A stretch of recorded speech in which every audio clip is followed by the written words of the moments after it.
ओम शांति। 8/2/2023। बाबा कहते मीठे बच्चे, तुम ब्राह्मण ही गॉडली स्टूडेंट्स हो।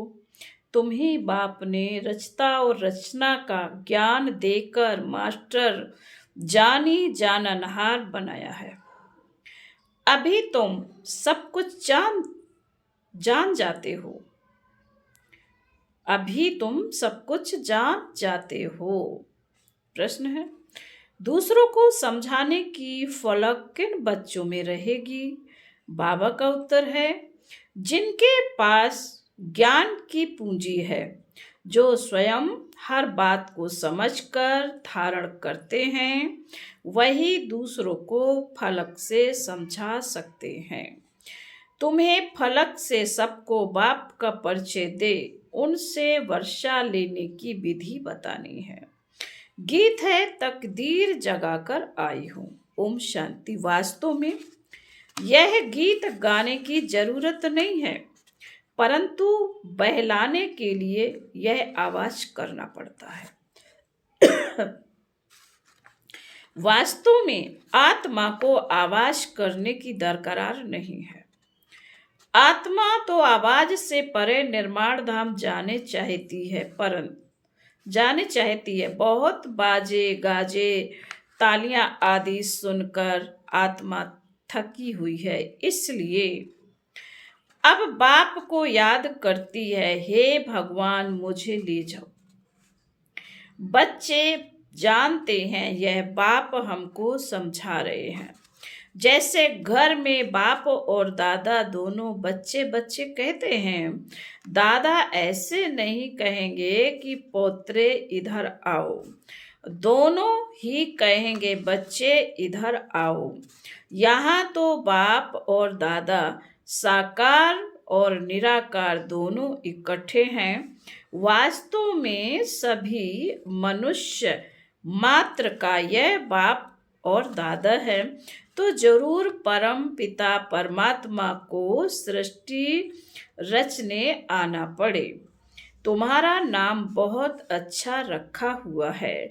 ब्रह्मा कुमार कुमारियां, आबू में भी अधर देवी और कुमारी कन्या के मंदिर हैं, तो एक कन्या तो नहीं होगी ना? जरूर बहुत होंगे। दोनों का अलग अलग मंदिर है। अधर कुमारी किसको कहा जाता है, कुमारी कन्या किसको कहा जाता है, यह तो तुम जानते हो, यह तो तुम ही जानते हो। यह है शिव शक्तियाँ। अंदर बहुत बड़ा मंदिर बना हुआ है, बहुत कोठरियां हैं, तो मंदिर भी साक्षी देता है कि कुमारियां और अधर कुमारियां बहुत हैं। चित्र जो बनाते हैं वह भी यादगार है, जो होकर गए हैं, जैसे देवी देवताओं के चित्र हैं, जरूर होकर गए हैं। वे विश्व के मालिक थे, अब नहीं हैं। विश्व के रचयिता ने ही भारत को विश्व का मालिक बनाया है। कैसे? सो अब प्रैक्टिकल बन रहे हैं। अभी कलयुग है, सतयुग है। अभी कलयुग है, सतयुग है, एक आदि सनातन देवी देवता धर्म। कलयुग में अनेक धर्म और अनेक प्रजा राज्य हैं। तुम बच्चे जब सुनते हो तो समझते हो बाबा यथार्थ रीति ठीक समझाते हैं, परंतु कोई कारणवश हमको धारणा नहीं होती, इसलिए औरों को भी धारणा नहीं करा सकते। कोई ना कोई विघ्न है, हम डल स्टूडेंट्स हैं। बाकी बाप तो बहुत अच्छी रीति समझाते हैं। अनेक मनुष्य अनेक धर्म हैं। 5000 वर्ष पहले भारत स्वर्ग था। बहुत थोड़े मनुष्य थे, सिर्फ सूर्यवंशी और चंद्रवंशी वह आत्माएं परम धाम से आई थी अपना पार्ट बजाने। बाकी सभी धर्मों की आत्माएं निर्माण धाम में थीं। अभी अनेक धर्म है बाबा, बाकी देवी देवता धर्म प्राय लोप है।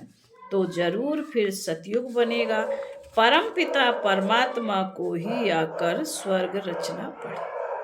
भक्त जो भगवान को याद करते हैं तो उन्हों को भक्ति का फल देने के लिए भी यहाँ आना पड़ेगा। बाकी सबको वापस मुक्ति धाम ले जाना होता है, और तो कोई वापस ले जा नहीं सकता। अगर एक भी गुरु गति सदगति का रास्ता जानता होता तो फिर उनके पिछाड़ी लाखों शिष्य भी जाते। उन यात्रियों में तो जाकर फिर लौट आते हैं, परंतु मुक्ति धाम से फिर वापस आए ही क्यों? एक को रास्ता मिले तो सबको ले जाएं। अब एक बाप आया है तो तुम सबको रास्ता मिलता है ना। सभी को दुख की दुनिया से छुड़ाते हैं, इसलिए उनको लिबरेटर कहते हैं। उन निराकार को आने के लिए शरीर चाहिए, तो नई दुनिया को रचने के लिए प्रजापिता भी चाहिए।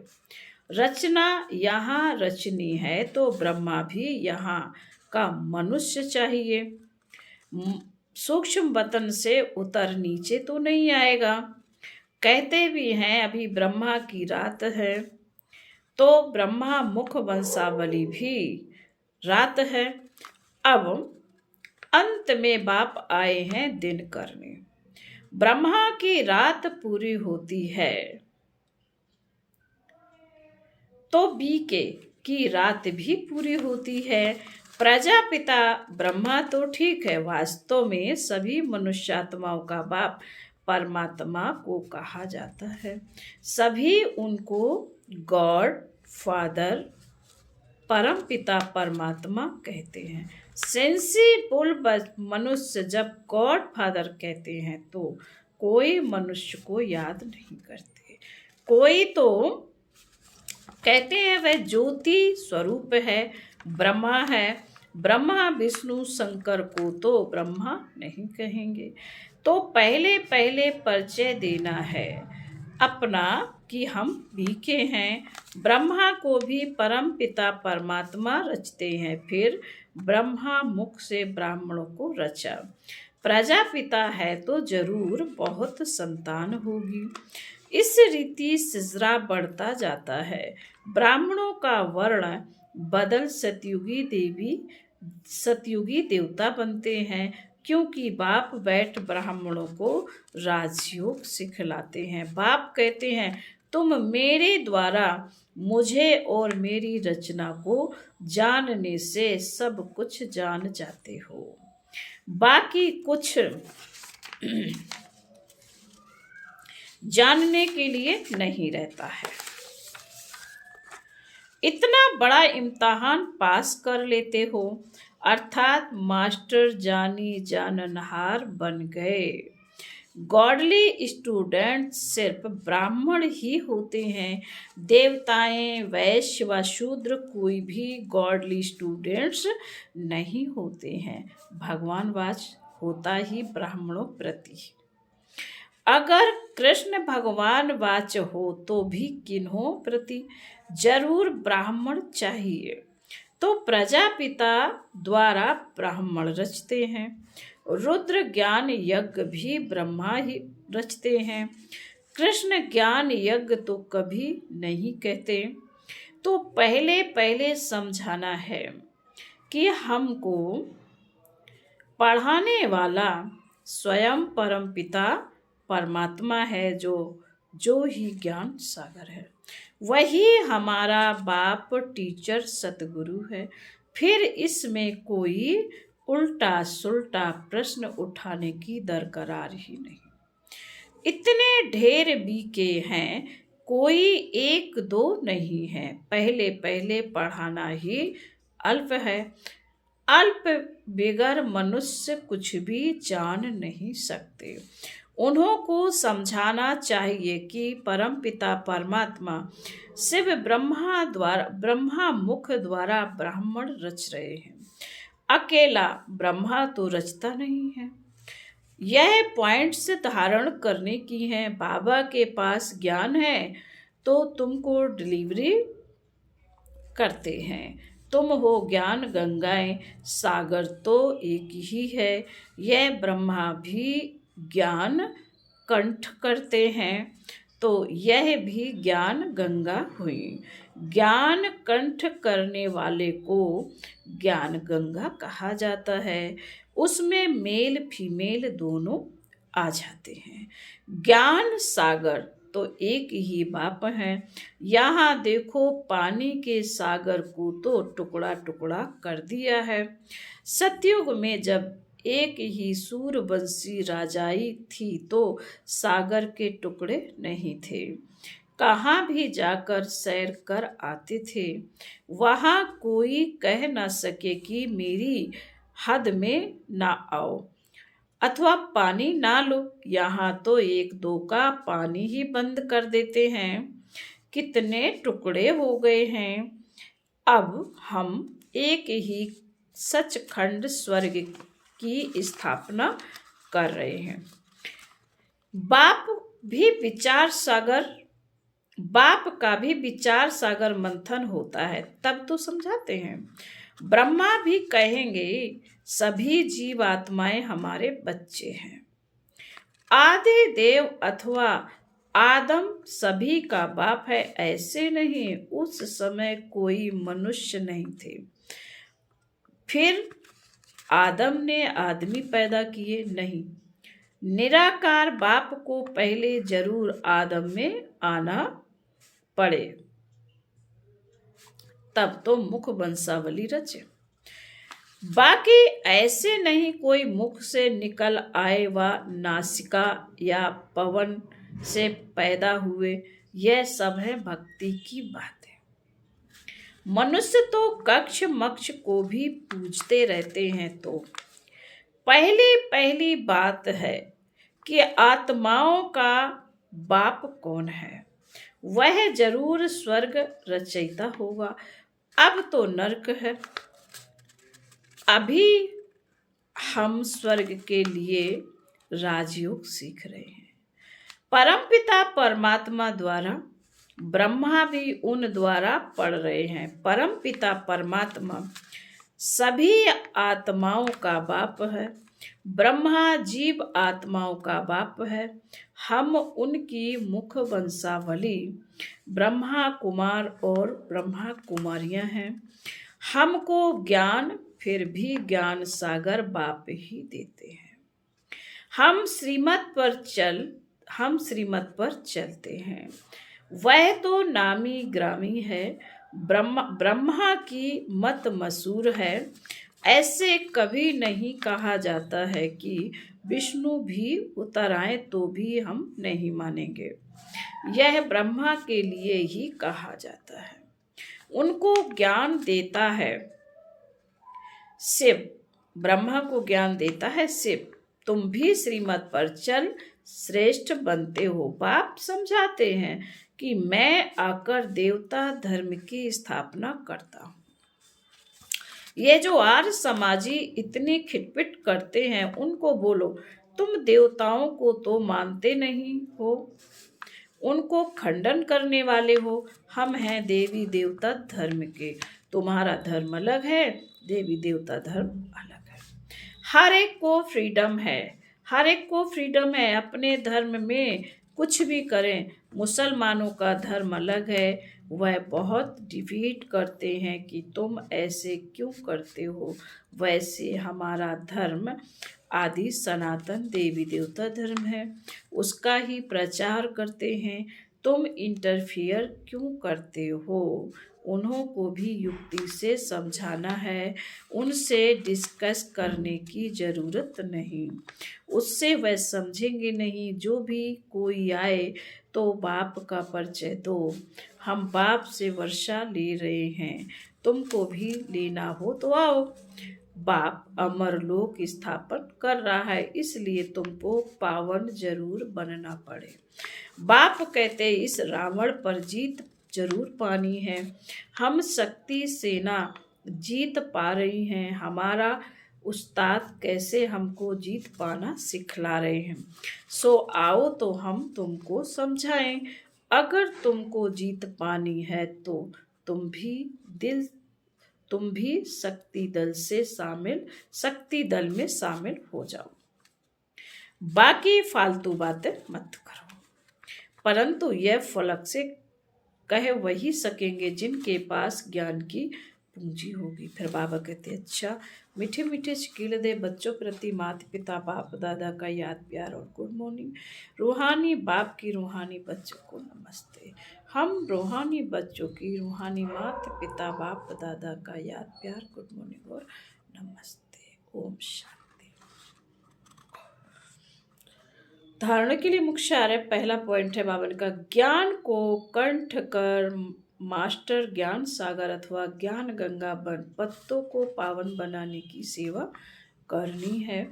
नंबर 2, हर एक को बहुत युक्ति से समझाना है, किसी से भी डिस्कस नहीं करनी है, सबको बाप का परिचय देना है। फिर बाबा ने आज वरदान में कहा है, प्योरिटी की पर्सनैलिटी और रॉयल्टी द्वारा बाप के समीप आने वाले देही आत्मा भव। जैसे शरीर की पर्सनैलिटी आत्माओं को देह भान में लाती है, ऐसे प्योरिटी की पर्सनैलिटी देही अभिमानी बनाए बाप के समीप लाती है। प्योरिटी की पर्सनैलिटी आत्माओं को प्योरिटी की तरफ आकर्षित करती है। प्योरिटी की रॉयल्टी धर्मराजपुरी की रॉयल्टी देने से छुड़ा देती है। इसी रॉयल्टी अनुसार भविष्य रॉयल फैमिली में आ सकेंगे। देही अभिमानी बच्चे इस पर्सनैलिटी द्वारा बाप का साक्षात्कार कराने वाले रूहानी दर्पण बन जाते हैं। स्लोगन है, हर एक की विशेषता को देखने का चश्मा सदा लगा रहे। हर एक की विशेषता को देखने का चश्मा सदा लगा रहे तो विशेष आत्मा बन जाएंगे। मातेश्वरी जी के अनमोल महावाक्य है। अपना यह जो ईश्वरीय सत्संग है, बाबा कह रहे कॉमन सत्संग नहीं है, यह है ईश्वरीय स्कूल कॉलेज, जिस कॉलेज में अपने को रेगुलर स्टडी करनी है। बाकी तो सिर्फ सत्संग करना है। थोड़ा समय वहाँ सुना, फिर तो जैसा है वैसा ही बन जाता है, क्योंकि वहाँ कोई रेगुलर पढ़ाई नहीं मिलती जहाँ से कोई प्रबंध बने। इसलिए अपना सत्संग कोई कॉमन सत्संग नहीं है, अपना तो ईश्वरीय कॉलेज है जहाँ परमात्मा बैठ हमें पढ़ाता है और हम उस पढ़ाई को पूरी धारण कर ऊंच पद को प्राप्त करते हैं। जैसे रोजाना स्कूल में मास्टर पढ़ाए डिग्री देते हैं, वैसे यहाँ भी स्वयं परमात्मा गुरु पिता टीचर के रूप में हमको पढ़ाए सर्वोत्तम देवी देवता पद प्राप्त कराते हैं। इसलिए इस स्कूल में ज्वाइंट होना जरूरी है। यहाँ आने वाले को यह नॉलेज समझाना जरूरी है। यहाँ कौन सी शिक्षा मिलती है, इस शिक्षा को लेने से हमको क्या प्राप्ति होती है। हम तो जान चुके हैं कि हमको खुद परमात्मा आकर डिग्री पास कराते हैं और फिर एक ही जन्म में सारा कोर्स पूरा करना है। तो जो शुरू से लेकर अंत तक इस ज्ञान के कोर्स को पूरी रीति उठाते हैं वो फुल पास होंगे। बाकी जो कोर्स के बीच में आएंगे वो तो इतनी नॉलेज को उठाएंगे नहीं, उन्हों को क्या पता आगे क्या कोर्स चलता है। इसलिए यहाँ रेगुलर पढ़ना है। इस नॉलेज को जानने से ही आगे पढ़ेंगे, इसलिए रेगुलर स्टडी करनी है। नंबर 2, भगवानवाच। बच्चों के प्रति बच्चे जब परमात्मा खुद इस सृष्टि पर उतरा हुआ है तो उस परमात्मा को हमें पक्का हाथ देना है। लेकिन पक्का सच्चा बच्चा ही बाबा को हाथ दे सकता है। इस बाप का हाथ कभी नहीं छोड़ना। अगर छोड़ेंगे तो फिर निधन का बन कहाँ जाएंगे। जब परमात्मा का हाथ पकड़ लिया तो फिर सूक्ष्म में यह संकल्प नहीं चाहिए कि मैं छोड़ दूं, वह संशय नहीं होना चाहिए। मैं छोड़ दूं, वह संशय नहीं होना चाहिए। पता नहीं हम पार करेंगे व नहीं। कोई ऐसे भी बच्चे होते हैं जो पिता को ना पहचानने का कारण पिता के भी सामने पड़ते हैं और ऐसे भी कह देते हमको कोई की भी परवाह नहीं है। अगर ऐसा ख्याल आया तो ऐसे नालायक बच्चे की संभाल पिता कैसे करेगा। फिर तो मानो कि गिरा, क्योंकि माया तो गिराने की बहुत कोशिश करती है, क्योंकि परीक्षा तो अवश्य लेगी कि कितने तक योद्धा रुस्तम पहलवान है। अब यह भी जरूरी है, जितना जितना हम प्रभु के साथ रुस्तम बनते जाएंगे उतना माया भी रुस्तम बन हमको गिराने की कोशिश करेगी। जोड़ी पूरी बनेगी। जितना प्रभु बलवान है तो माया भी उतनी बलवानी दिखाएगी, परंतु अपने को तो पक्का निश्चय है आखिरीन भी परमात्मा महान है, बलवान है। आखिरीन उनकी जीत है। श्वासों श्वास इस विश्वास में स्थित होना माया को अपनी बलवानी दिखलानी है। वह प्रभु के आगे अपनी कमजोरी नहीं दिखाएगी। बस एक बारी भी कमजोरी बना तो खलास हुआ इस समय। इसलिए भल माया अपना फोर्स दिखलाए, परंतु अपने को मायापति का हाथ नहीं छोड़ना है। वो हाथ पूरा पकड़ा तो मानो उसकी विजय है। जब परमात्मा हमारा मालिक है तो हाथ छोड़ने का संकल्प नहीं आना चाहिए। अगर हाथ छोड़ा तो बड़ा मूर्ख ठहरा। इसलिए परमात्मा कहता है, बच्चे जब मैं खुद समर्थ हूँ तो मेरे साथ होते तुम्हें भी समर्थ अवश्य बनना है। समझा बच्चे? अच्छा, ओम शांति।